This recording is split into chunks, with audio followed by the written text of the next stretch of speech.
Le rigging des jambes. On va faire le rigging des jambes en utilisant le bonus tool de Maya 2016 et je vais faire un second vidéo où je vais montrer la façon, on va dire, manuelle de faire le rig de ces jambes. Alors pour commencer, je vais aller chercher des courbes qui vont me servir pour contrôler les pieds ainsi que le genou. Alors pour ça, je vais utiliser le script de rigging 101 qui est Wire Controllers. Je vais avoir besoin d'une forme qui va ressembler à un pied et je vais prendre dans les flèches les 4 flèches. Alors pour le pied, sans doute ça va être ici, footprint, donc le voilà.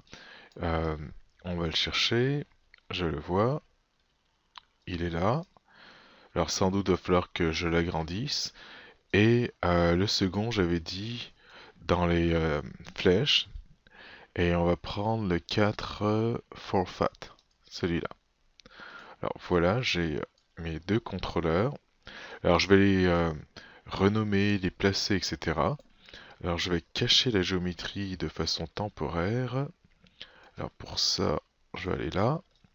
Alors je vais commencer par celui du genou. Alors sans doute, je vais le placer à côté du genou. Une petite rotation de 90 degrés. On va le placer au niveau du genou. Et ici. Alors je vais m'assurer de bouger dans les trois axes. CTRL D pour faire l'autre côté. Et pareil, je le mets là. Ensuite, on va les sélectionner tous les deux et voir la taille par rapport à mon personnage, ce que ça donne. Donc, si je le mets en avant, je dirais c'est pas mal. Je vais peut-être les rétrécir un petit peu. Voilà. Donc ça va être mes contrôleurs de genoux. Alors une fois que je les ai positionnés, que j'ai la taille que je veux, il ne faut pas que j'oublie d'effacer les valeurs, c'est-à-dire faire un freeze transformation. Donc pour ça, ça va être sous Modify Freeze Transformation qui est là. Alors je l'ai dans les boutons ici, donc je vais utiliser plutôt mon icône. C'est fait. Je n'oublierai pas de renommer aussi ces géométries-là.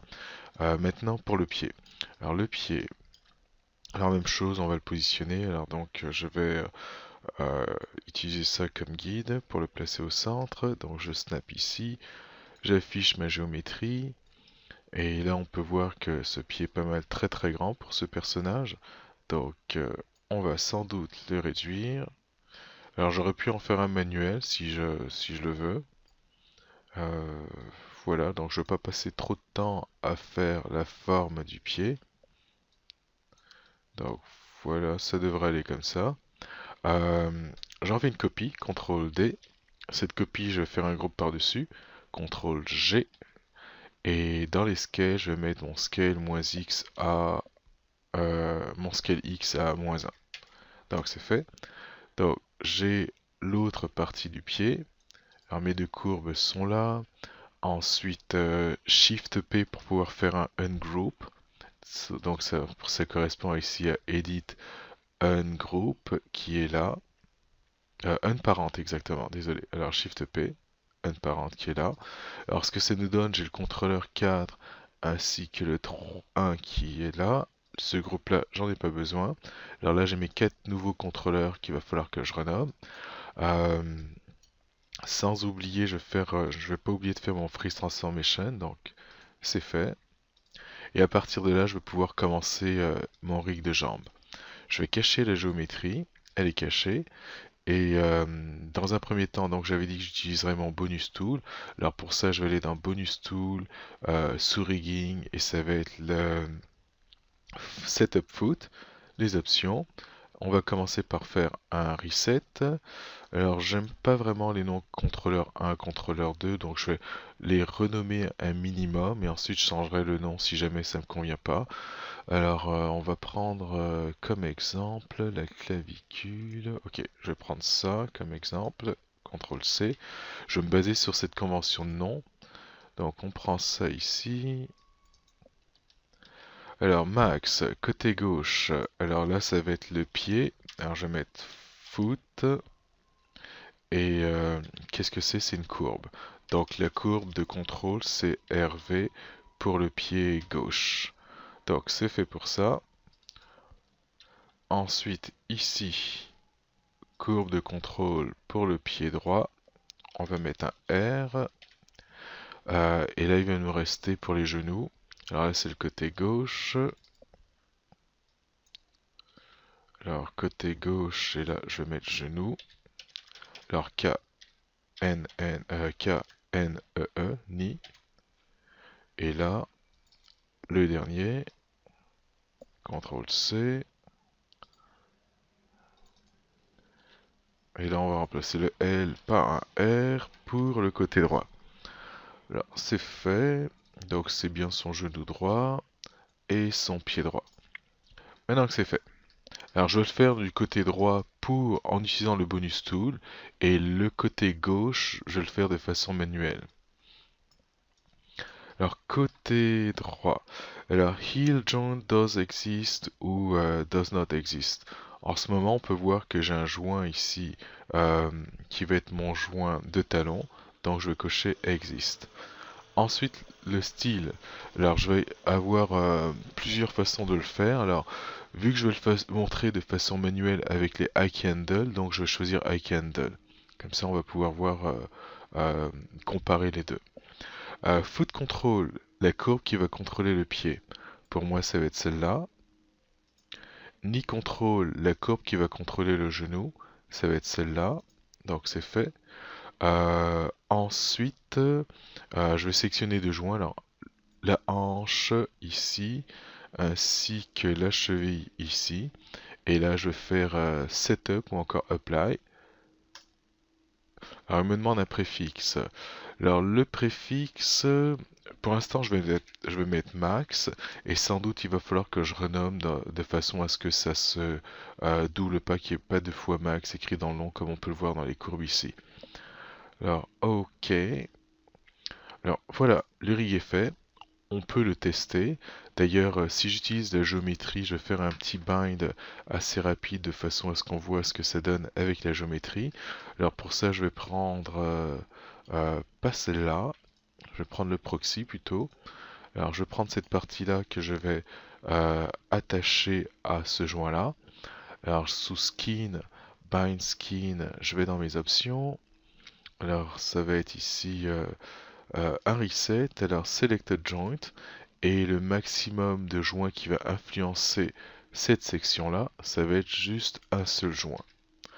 Apply. Alors là, c'est fait pour cette partie-là. Ensuite, on va continuer avec le genou. Alors, je choisis le joint du genou, la géométrie, et là, je fais encore un Apply.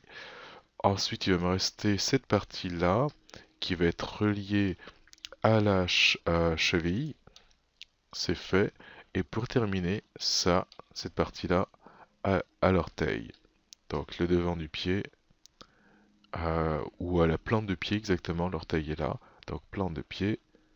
Alors je regarde mon pivot. Ok, apply. Voilà.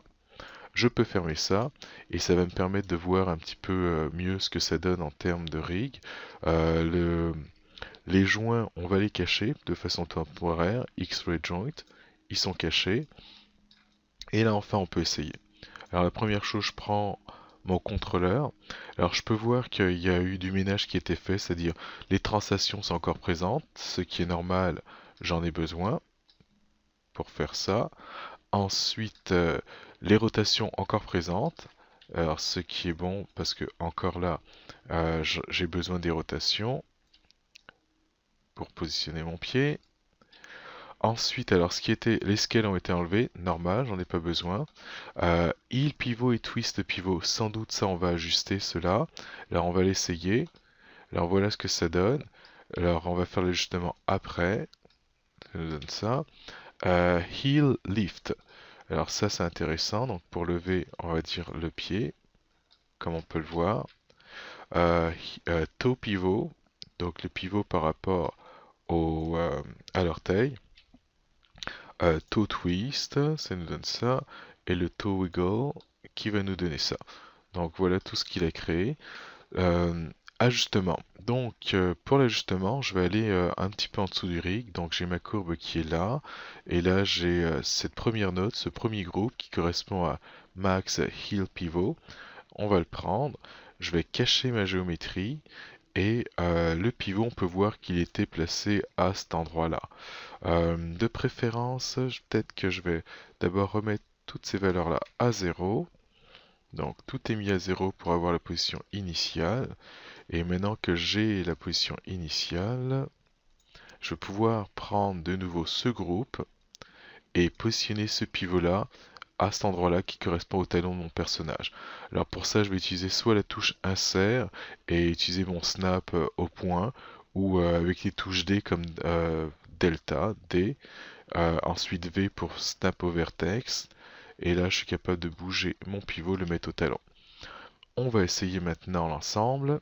On peut afficher le proxy, on peut prendre la courbe ici, et essayer de voir ce que ça donne. Et là, on peut voir que ça correspond à ce que je veux en termes de pivot. Donc, excellent. Et le deuxième, vu que ça va être un twist, ça fonctionne ici. Si le premier pivot a fonctionné, le deuxième aussi fonctionnera. Donc, c'est fait. Alors, autre petite chose. Alors, ça, c'est vraiment une préférence. C'est-à-dire, on peut voir que par rapport à cette courbe, le pivot de cette courbe, c'est-à-dire qui contrôle le pied, a été placé au niveau de la plante de pied. Alors, si on affiche les joints, voilà, ça a été placé ici.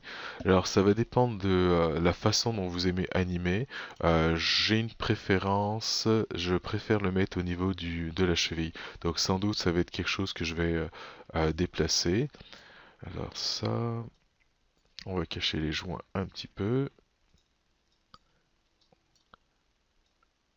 Et voilà ce que ça donne, c'est-à-dire avec le pivot, on va dire, au niveau de la plante de pied. Alors si je vais ajuster la rotation du pied lors d'un cycle de marche ou quoi que ce soit, on peut voir que ça affecte directement le genou, c'est-à-dire le genou se met à bouger en fonction de la position du pied. Alors ça, c'est la chose que je trouve moins intéressante avec cette position-là. Par contre, lorsque je marche, excusez-moi, lorsqu'on marche et qu'on veut tourner, là, je trouve ça intéressant que ce soit placé au niveau de la plante de pied. Donc, il va falloir faire un choix, c'est-à-dire soit le garder ici et ça va nous avantager ici, mais un désavantage pour l'exemple que j'ai montré, ou le contraire. Alors, le contraire, on va cacher la géométrie. Ensuite, la courbe est sélectionnée. Le pivot que je vais placer ici, donc ça, donc c'est fait. Et là, on va voir la différence que ça a. Alors pour la rotation du pied qu'on marche, alors là, j'aurais pas le choix pour nous donner l'impression que ça bouge par rapport au talon, d'y aller avec les translations. Donc ça va être la chose moins intéressante. Par contre, à ce niveau-là, si jamais je veux modifier, on va dire, l'angle de mon pied de façon à ce qu'il ne soit pas parallèle au sol et qu'il y ait une rotation constante, on peut voir que là, je suis capable de bouger l'angle du pied et que le genou, on va dire, reste en place. Et ça va être un avantage pour supprimer le mouvement de shake du genou, c'est-à-dire lorsque le genou se met à vibrer.